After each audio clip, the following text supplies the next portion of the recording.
അലൈക്കും വറഹ്മത്തുള്ളാഹി വബറകാതുഹു. ഉലൂഹിയത്ത് സംബന്ധമായി ചില ചർച്ചകളാണ്. ആ ചർച്ചകളിൽ പങ്കെടുക്കുന്നത് നമ്മുടെ ഉസ്താദ് കൂരട ഖത്തീബ് സാദി അവർകളാണ്. ഇൻഷാ അല്ലാഹ് നമുക്ക് ചർച്ചയിലേക്ക് കിടക്കാം.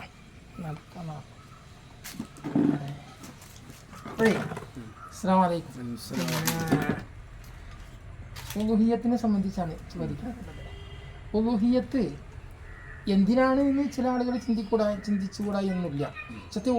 എങ്ങനെയാണ് ഉലൂഹിയത്ത് വേണ്ടത് എന്നാണ്. ശരിക്കും ഉലൂഹിയത്ത് അറക്കാൻ ഉദ്ദേശിച്ചാൽ അത് കുട്ടികൾക്ക് അറക്കാൻ പറ്റുമോ, വലിയവർക്ക് അറക്കാൻ പറ്റുമോ, അല്ലെങ്കിൽ പിന്നെ സ്ത്രീകൾക്ക് അറക്കാൻ പറ്റുമോ? ചില ആളുകളൊക്കെ അങ്ങനെ സംശയം തോന്നിയേക്കാം, എന്താ സ്ത്രീകൾക്ക് അറുത്തൂടെ എന്ന്. ശരിക്കും ഉലൂഹിയത്ത് അറക്കേണ്ടത് ആരാണ്?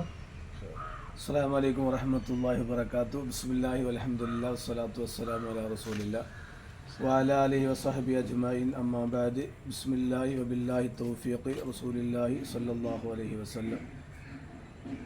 നമ്മളിപ്പോൾ ദുൽഖഅദ മാസം ഇന്ന് 1 ഹജ്ജിൻ്റെ മാസത്തിലേക്ക് നമ്മൾ പ്രവേശിച്ചു. അതുകൊണ്ട് തന്നെ ഈ ഹജ്ജുമായി ബന്ധപ്പെട്ട് ഏറ്റവും പ്രധാനപ്പെട്ട ഒരു കാര്യമാണ് ഉളഹിയത്ത്. അപ്പോൾ നമ്മൾ ബലിപെരുന്നാളുമായി ബന്ധപ്പെട്ട് ഏറ്റവും കൂടുതൽ ചർച്ച ചെയ്യുന്നതും ഏറ്റവും ആദ്യം ചർച്ച ചെയ്യുന്നതും ഉളഹിയത്ത് തന്നെ ആയിരിക്കാം. കാരണം ഹാജുമാർ ഹജ്ജിന് പോയാൽ, അതുപോലെ തന്നെ നാട്ടിലുള്ള ആളുകൾക്ക് വലിയ പെരുന്നാളിൻ്റെ അന്ന് ഏറ്റവും പ്രധാനപ്പെട്ട ഒരു സുന്നത്തായ കർമ്മമാണ് ഉളഹിയത്ത്. ഇവിടെ ഇപ്പോൾ ചോദ്യത്തിൽ ഉളഹിയത്ത് ആരാണ് അറക്കേണ്ടത്, ആർക്കൊക്കെ അറക്കാം എന്നൊക്കെ ചോദ്യം വന്ന്. ഉളഹിയത്ത് എന്ന് പറഞ്ഞാൽ സുന്നത്ത് മുഅക്കദയാണ്, ശക്തമായ സുന്നത്താണ്. ഒരിക്കലും സ്വഹാബികൾ വന്നുകൊണ്ട് നബിയോട് ചോദിക്കൊണ്ട്, നബിയെ എന്താണ് ഉളഹിയത്ത്? അപ്പം നബി തങ്ങൾ അതിന് പറഞ്ഞ മറുപടി, ഉളഹിയത്ത് എന്ന് പറഞ്ഞാൽ സുന്നത്ത് അബീക്കും ഇബ്രാഹിം അലൈഹിസ്സലാം. നമ്മുടെയൊക്കെ വാപ്പയാകുന്ന അല്ലെങ്കിൽ വല്യപ്പയാകുന്ന ഇബ്രാഹിം നബിയുടെ ഒരു സുന്നത്താണ്, ഒരു ചര്യയാണ് ഇത് ഉളഹിയത്ത്. ഇബ്രാഹിം നബിയുടെ ഒരു ചര്യയാണ് ഇത് സുന്നത്ത്.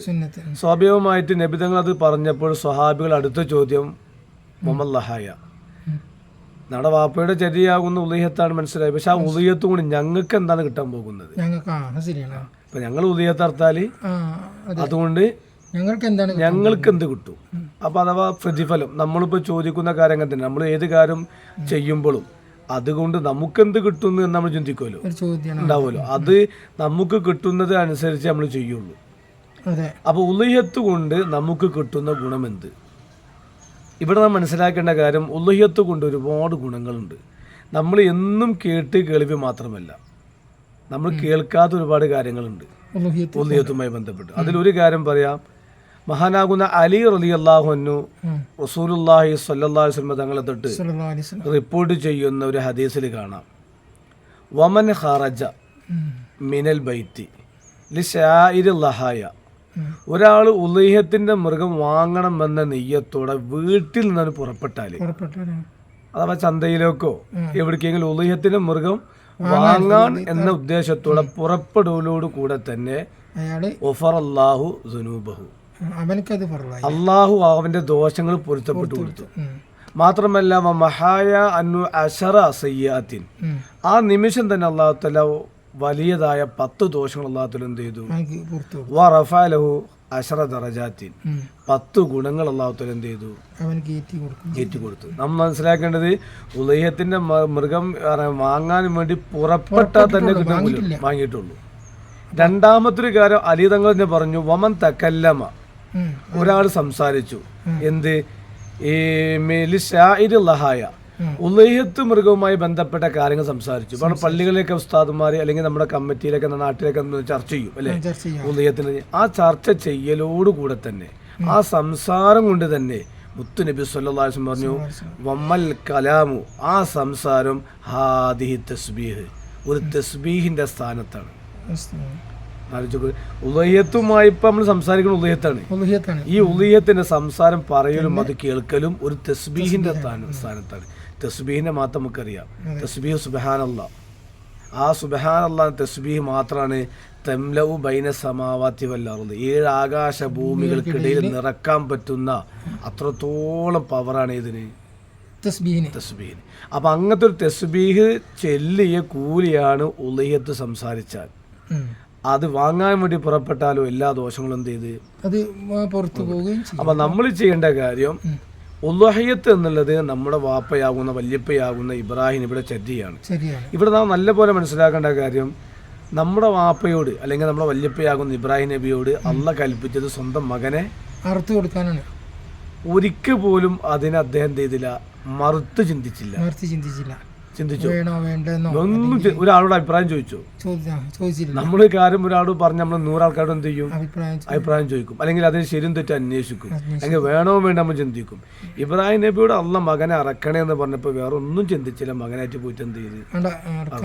നമ്മോട് അള്ള നമ്മുടെ മക്കളെ അറക്കാൻ പറഞ്ഞിട്ടില്ല, കുടുംബങ്ങളെ അറക്കാൻ പറഞ്ഞിട്ടില്ല. നമ്മളെന്താ പറഞ്ഞത്, നിങ്ങളൊരു എൻ്റെ മാർഗത്തിൽ ഉദ്ദേശത്ത് എന്ത് ചെയ്യണം, മൃഗത്തിനെ. ഇത് നമ്മൾ ചിന്തിക്കേണ്ട കാര്യം. ഉദ്ദേശത്തിന്റെ പ്രാധാന്യം ഒന്നുകൂടി പറയാം. ഏത്, ഇവിടെ ഹജ്ജ് കൂട്ടമായി ചെയ്താൽ ശരിയാവും. അഥവാ എൻ്റെ വീട്ടിൽ 4 ആളുണ്ട്, അല്ലെങ്കിൽ ഈ നാട്ടിൽ 4 ആൾക്കാരുണ്ട്. 4 ആൾക്കാർക്ക് ഹജ്ജിന് പോകാനുള്ള ഒറ്റക്ക് പോകാൻ കഴിവില്ല. അപ്പം 4 ആളും കൂടി ഷെയർ ഇട്ടിട്ട് ഹജ്ജിന് പോയാൽ ഹജ്ജ് ഇല്ലല്ലോ. ശരിയാവും. ഞാനും ഈയും വേറെ 4, നമ്മൾ 4 ആളും കൂടിയിട്ട് ഷെയർ ഇട്ട് ഹജ്ജിന് ചെയ്താൽ പകുതി പൈസ എടുക്കുക, പകുതി പൈസ എടുക്കുക. നോമ്പിന് പറ്റുമോ? ഞാനും ഈ 4 ആളും കൂടി എൻ്റെ ഒറ്റ നോമ്പ് നോക്കാൻ പറ്റുമോ? പറ്റൂല. പക്ഷെ ഉളുഹിയത്തോ ഒരാൾക്ക് കഴിയില്ലെങ്കിൽ വേണ്ട 7 ആൾ കൂടിയിട്ട് എന്ത് ചെയ്യാം. അപ്പൊ അതിന്റെ അർത്ഥം എന്താണ്, അത്രത്തോളം പ്രാധാന്യം ഇതിന് കൊടുക്കുന്നുണ്ട്. നിങ്ങൾ ഒറ്റയ്ക്ക് കഴിയില്ലെങ്കിൽ വേണ്ട, നിങ്ങൾ എന്ത് 7 ആൾ ചെയ്യണം. അപ്പൊ നമുക്ക് മനസ്സിലായി ഉളുഹിയത്തിന് എത്രമാത്രം എന്തുണ്ട്, അത്രയും പ്രാധാന്യമുണ്ട്. അങ്ങനെയെങ്കിലും ചെയ്യണേ, അത് ചെയ്യണം. മാത്രമല്ല മുത്തുനബി പറഞ്ഞു, ആ ബലിപെരുന്നാളിന്റെ ദിവസം അള്ളാഹുവിന് ഏറ്റവും ഇഷ്ടപ്പെട്ട അമലം എന്തെന്നറിയുമോ, അള്ളാഹിന്റെ മാർഗത്തിൽ നിങ്ങൾ എന്ത് ചെയ്യലാണ്, ബലി കൊടുക്കലാണ്. ഇന്ന് നമ്മൾ ചിന്തിക്കേണ്ട കാര്യം ഇപ്പം ആർക്ക് അറക്കാൻ പറ്റുന്നതാണ്. ഇവിടെ ഒരു ഷെയർ കൂടാൻ പറ്റും. ഒരു 10,000 രൂപ ഒരു കൊല്ലത്തിൽ ഷെയർ ചെയ്യാൻ പറ്റാത്ത ആരെങ്കിലും നമ്മുടെ കൂട്ടത്തിലുണ്ടാവും? ഇല്ല. 10,000 രൂപ ഒരു കൊല്ലത്തിലല്ലേ? ഒരു കൊല്ലത്തിൽ എല്ലാവരും ഷെയർ ചെയ്യാൻ പറ്റാത്തവർ ഇല്ല. അപ്പൊ ചുരുക്കി പറഞ്ഞാൽ നമുക്ക് എല്ലാവർക്കും ചെയ്യാവുന്നതാണ്. പക്ഷെ നമ്മൾ മനസ്സിലാക്കിയത് എങ്ങനെയാണ്, അത് കുറെ പൈസ ഉള്ളവർക്ക്, കുറെ കാശുള്ളവർക്ക്. ഇനി കൂട്ടായിട്ട് തന്നെ ഇറക്കണമെന്നില്ല. അവനവൻ്റെ വീട്ടിൽ വെച്ച് ഇറക്കലാണോ നല്ലത്, അതോ കൂട്ടായിട്ട് ഇറക്കലോ നല്ലത്? അത് മുത്തനബി പറഞ്ഞു, ഒറ്റയ്ക്ക് കഴിയുമെങ്കിൽ, ഒരു മൃഗത്തിനെ ഒറ്റയ്ക്ക് ഇറക്കാനും കഴിയുമെങ്കിൽ ഏറ്റവും നല്ല എന്താണ്, ഇറക്കലാണ് നല്ലത്. അത് നമ്മുടെ വീട്ടിൽ വെച്ചിട്ട് എന്ത് ചെയ്യാ. കാരണം നബിതങ്ങൾ പറഞ്ഞ മറ്റേ അള്ളിമു ലഹായാക്കു, നിങ്ങളുടെ മൃഗത്തിനെ നിങ്ങൾ നന്നാക്കണം, നിങ്ങൾ അതിനെ ബഹുമാനിക്കണം, നിങ്ങൾ അതിനെ എന്തിനാ ആദരിക്കണം. എന്തുകൊണ്ടെന്നാല് ആ മൃഗമാണ് നിങ്ങൾ എന്ത് ചെയ്യുന്നത്, നാളെ സുറാത്ത് എന്ന പാലം വിട്ടുകടത്തുന്ന മൃഗം. നിങ്ങൾക്ക് വേണ്ടി അവിടത്തേക്ക് ഒരു വാഹനത്തെ, ഒരു യാത്രാ സൗകര്യത്തിൽ നിങ്ങൾ ഇവിടുന്ന് എന്ത് ചെയ്യാണ്, അപ്പൊ നമ്മളൊരു വാഹനം വീട്ടിൽ വാങ്ങി വെക്കും, നമുക്ക് യാത്ര ചെയ്യാം. അതേമാതിരി മസ്രയില് നമുക്ക് വാഹനത്തെ വാങ്ങി നമ്മൾ ആരും മനസ്സിലാക്കണില്ല. നമ്മളിപ്പോ ഇവിടെ ഉണ്ടാക്കിയിട്ട ഈ വാഹനം നമുക്ക് നമ്മുടെ ഫാമിലിക്ക് യാത്ര ചെയ്യാനാണ്. അത് ദുനിയാവിന്നാണ് അല്ലെ. ഇനിയിപ്പോ നമുക്ക് ഈ വാഹനം ഇല്ലെങ്കിൽ നമുക്ക് വാടക വിളിക്കാൻ പറ്റും, അല്ലെങ്കിൽ നമുക്ക് പ്രൈവറ്റ് അല്ലെങ്കിൽ നമുക്ക് ടാക്സി വിളിച്ചിട്ട് എന്ത് ചെയ്യാം. പക്ഷെ പരലോകത്തേക്കുള്ള വാഹനം അവിടെ ടാക്സി കിട്ടൂല.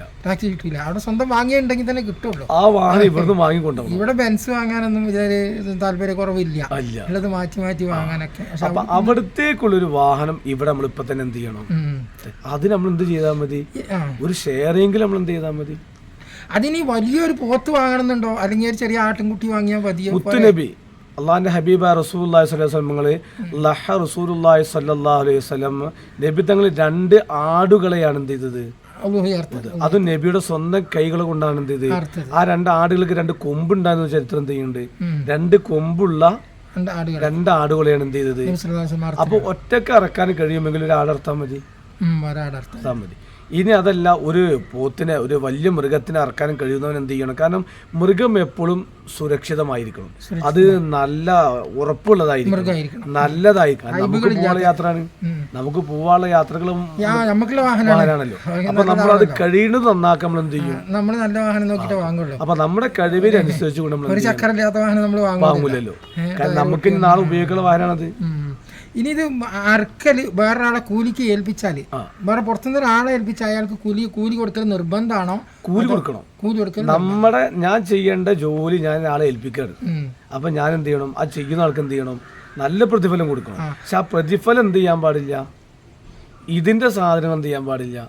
ചില ആൾക്ക് സ്ഥലത്ത് കാണുന്നത് ഉദയത്തിന്റെ തോല് കൊടുക്കുക, പകരം തോല് കൊടുക്കുക. അത് പാടില്ല. അതിന്റെ ഒരു സാധനം വിൽക്കപ്പെടാൻ പാടില്ല, കൂലിയായി കൊടുക്കാൻ പാടില്ല, വിൽക്കപ്പെടാൻ പറ്റില്ല. അത് മുഴുവൻ എന്ത് ചെയ്യണം? ദാനം ചെയ്യണം, സ്വതക്ക ചെയ്യണം. നമുക്ക് അറക്കാനും കഴിയില്ലെങ്കിൽ ഞാൻ നിങ്ങളെ ഒരാളെ ഏൽപ്പിക്കുകയാണെങ്കിൽ അറക്കുന്ന ആൾക്ക് അവന്റെ കൂലി എന്ത് ചെയ്യണം? കൊടുക്കും അപ്പം സ്വന്തമായാലും മറ്റൊരാൾ അറക്കുന്നതിന്റെ നിബന്ധന സാധാരണ നമ്മളിപ്പോ ഹലുക്ക് അറബുമായി ബന്ധപ്പെട്ട കാര്യങ്ങൾ നിസ്കരിക്കുന്നവനാവണം, ബിസ്മി ജല്ലും ഉണ്ടായിരിക്കണം, ശീലമില്ലാത്ത ഒരാൾ അതായത് സ്വന്തം പെരക്കാരൻ തന്നെ ശീലമില്ലാത്ത ഞാൻ അർത്തോളാം, മറ്റുള്ളവരൊക്കെ അറക്കുന്നത് കണ്ടിട്ട് ഞാൻ അർത്തോളാം എന്ന് പറഞ്ഞുകൊണ്ട് അയാൾ വന്ന് അറക്കുകയാണെങ്കിൽ അത് നമ്മൾ മയ്യിദ് പോലെയാണ്. ഇപ്പൊ വാപ്പ മരണപ്പെട്ട് കഴിഞ്ഞാൽ മകനക്ക് കൂടപ്പുറപ്പിന് നിസ്കരിക്കാൻ ഇമാം നിൽക്കലായിട്ടും നല്ലത്. അല്ലെങ്കിൽ മകൻ മരിച്ചാൽ വാപ്പാക്ക്.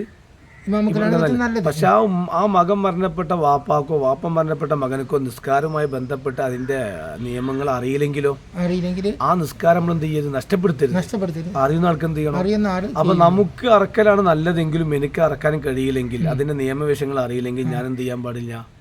നോക്കി അറക്കാൻ കഴിയില്ല, അറക്കാൻ പാടില്ല. അത് മറ്റുള്ളവരെന്ത് ചെയ്യും? മൃഗത്തിനെ അധിക നേരം അറുത്ത് വേദനിപ്പിക്കാൻ പാടില്ല. കുറെ നിബന്ധനല്ലോ. പെട്ടെന്ന് മൂർച്ചയുള്ള ആയതുകൊണ്ട് എന്ത് ചെയ്യണം? അറക്കണം. 2 മരികൾ അഥവാ 2 ഞരമ്പുകൾ എന്ത് ചെയ്യണം? മുറിയണം. അതായത് 2 ഭാഗത്തുനിന്നും അറക്കണം. ചിലരെന്ത് ചെയ്യും? ഇത് മാത്രം എന്ത് ചെയ്യും? അരക്ക് മാത്രമേ അറക്കുള്ളൂ. പിന്നെ അടുത്ത തന്നെ കത്തെടുക്കാനും പാടില്ല. കത്തെടുത്തിട്ട് പിന്നെ എന്ത് ചെയ്യാൻ പാടില്ല? അപ്പൊ അത് അറിവുമായി ബന്ധപ്പെട്ട കാര്യങ്ങളുണ്ട്. അത് നമുക്ക് ദിവസം എന്ത് ചെയ്യാം? അറിവിനെ പറ്റി നമുക്ക് അത് ഹഖീഖത്തിന്റെ അറിവുണ്ടും പറയാൻ. ഇതിപ്പോ ഉലുഹിയത്തിന്റെ പിന്നെ അത് പറയേണ്ട ആവശ്യമില്ല, ഇങ്ങനെ പറഞ്ഞെന്ന് മാത്രം. അത് പിന്നെ ഒരു മൃഗത്തിനെ അറുത്ത് കൊടുക്കുക, പിന്നെ വലിയ മൃഗത്തിനെ വേണമെന്നൊന്നും ഒരു ചെറിയ മൃഗത്തിനെ മറ്റൊരു സംശയം ഉണ്ട് കേട്ടോ. ഇത് അമുസ്ലിങ്ങൾക്ക് കൊടുക്കാൻ പാടുണ്ടോ പാടില്ലേ എന്നുള്ളതാണ്. ഈ ഉലുഹിയത്തിന്റെ മാംസം അതൊരു ആരാധനയുടെ മാംസം, ആരാധന മാംസം. ഞാൻ പറയുന്നത് ഇബാദത്താണ്. നമുക്ക് അതൊരു ഇബാദത്ത്. നമുക്ക് അവർക്ക് എന്തും കൊടുക്കാം, പക്ഷെ ഇതെന്ത് ചെയ്യാൻ പാടില്ല? ഇത് കൊടുക്കാത്തത് അവരോട് നമുക്ക് ദേഷ്യം കൊണ്ടായിരിക്കാം. ഇതൊരു ഇബാദത്തിന്റെ ഒരു ആരാധനയുടെ റബ്ബിന് വേണ്ടി സമർപ്പിക്കുന്ന ഒരു മൃഗമാണ്. പൂജയ്ക്ക് എടുക്കുന്ന പൂക്കള് മറ്റും വിൽക്കപ്പെടൂല. അതുകൊണ്ട് അവർക്ക് എന്ത് ചെയ്യാൻ പാടില്ല? കൊടുക്കാൻ പാടില്ല. ശരിയാണ്. നമ്മുടെ നാട്ടിലൊക്കെ നമ്മൾ ബദിരീങ്ങൾക്ക് വേണ്ടി അർത്ഥ ഭക്ഷണം നമ്മൾ എന്തുകൊണ്ട് കൊടുക്കാറുണ്ട്? ഇനി ഇവിടെ ഇപ്പം ചിലർ അങ്ങനെ ഇതുണ്ടല്ലോ, ഒരാൾ വാങ്ങിച്ചിട്ട് വേറെ അങ്ങോട്ട് വിൽക്കുക, അങ്ങനെ വിൽക്കാൻ പാടില്ല. ഞാൻ മേടിച്ച സാധനം ഞാൻ മേടിച്ചിട്ട് വേറെ ആൾക്ക് എന്ത് ചെയ്യാൻ പാടില്ല? അയൽവാസി വിൽക്കാൻ പാടില്ല, കൊടുക്കാം. അപ്പൊ ഇപ്പൊ ഞാൻ നിങ്ങളെ ഉലുഹിയത്തിന്റെ ഇറച്ചി ഞാൻ വാങ്ങിച്ചിട്ട് എനിക്ക് എന്റെ അയൽവാസി കൊടുക്കാം. ചിലപ്പോ അയൽവാസി ഹിന്ദു ആയിരിക്കാം, പറ്റൂല. അങ്ങനെ ഈ കൊടുക്കപ്പെടുന്ന ആൾ എന്ത് ചെയ്യാൻ പാടില്ല? ഒരിക്കലും പാടില്ല. ഞാൻ എനിക്ക് കിട്ടിയ എന്റെ മാംസം എനിക്ക് എന്റെ കുടുംബത്തിലോ എന്റെ വേണ്ടപ്പെട്ട ആൾക്കാർക്ക് എന്ത് ചെയ്യാം? വെറുതെ കൊടുക്കാം. കൊടുക്കുമ്പോഴും അത് മനസ്സിലാക്കണം, മുസ്ലിങ്ങൾക്ക് എന്ത് ചെയ്യാൻ പാടില്ല. അതെ, ഇനി മുസ്ലിം കൊടുക്കണമെന്നുണ്ടെങ്കിൽ കുറച്ച് കാശ് കൊടുത്തിട്ട് പുറത്തുനിന്ന് വാങ്ങി കൊടുക്കാം. ഇതിന് എന്ത് ചെയ്യാൻ പാടില്ല? നമുക്ക് ഒരാൾ കൊടുത്തു തന്നതും കൊടുക്കാൻ പാടില്ല. ഇതാണെന്ന് അറിഞ്ഞാല് തന്ന മാംസം ഉലുഹിയത്തിന്റെ മാംസമാണെന്ന് അറിഞ്ഞാൽ നമ്മൾ എന്ത് ചെയ്യാൻ പാടില്ല? കൊടുക്കാൻ പാടില്ല. അത് കൊടുക്കാൻ പാടില്ല. അങ്ങനെ ചിലര് കൊടുക്കുന്നുണ്ട്. പിന്നെ സ്ത്രീകൾക്ക് ഇറക്കാൻ പാടില്ലല്ലോ ഉലുഹിയത്തുന്നല്ല. സ്ത്രീകൾക്ക് എന്ത് ചെയ്യാ? കഴിവുണ്ടെങ്കിൽ ഷെയർ കൂടാ. അറക്കാൻ പാടില്ല. അതില് പുരുഷനായിരിക്കൽ നിർബന്ധം ഇല്ല. ഉലുഹിയത്ത് എന്ന് പറയാൻ കഴിവുള്ള ആൾ എന്ത് ചെയ്യാ? അറബിന്റെ അവിടെയാണ് എന്ത് പ്രശ്നം? അവിടെ സ്ത്രീകൾ ഇപ്പൊ ഒരു ഉമ്മ ഷെയർ കൂടിച്ചിട്ട് ആ ഉമ്മ വന്നിട്ട് എന്ത് ചെയ്യണ്ട? അറക്കണ്ട. ഉദാഹരണം എനിക്ക് എന്റെ ഉമ്മാക്ക് വേണ്ടിട്ട് എന്ത് ചെയ്യാ? ഷെയർ കൂടാ. അല്ലെങ്കിൽ എന്റെ ഉമ്മാക്ക് വേണ്ടി ഞങ്ങൾക്ക് എന്ത് ചെയ്യാം? ഉദയത്ത് എന്ത് ചെയ്യാ? അറക്കാം. പക്ഷെ അവിടെ അത് ആണ് പെണ്ണ് വ്യത്യാസമൊന്നുമില്ല. പക്ഷെ അറബിന്റെ അവിടെ എന്ത് ചെയ്യണ്ട? സ്ത്രീകൾ എന്ത് ചെയ്യാൻ പാടില്ല. നമ്മൾ സാധാരണ അറക്കണ സമയത്ത് അറബ് ആര് നടത്തണം? പുരുഷൻ തന്നെ എന്ത് ചെയ്യണം? സാമ്പത്തികമായി കഴിവുള്ളവനാണോ അവർക്കൊക്കെ എന്ത് ചെയ്യുക? ഇതിലെന്ത് ചെയ്യുക? പങ്കാളികളാവും.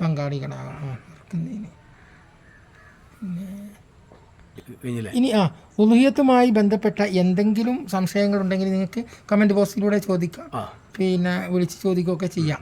അതിന് പ്രശ്നമില്ല. ഇൻഷാ അല്ലാഹ് ഇതോടെ നിർത്തുന്നു. ഇനി നമുക്ക് പിന്നെ ഹക്കീക്കത്ത് മുടികളച്ചിലും അറിവും.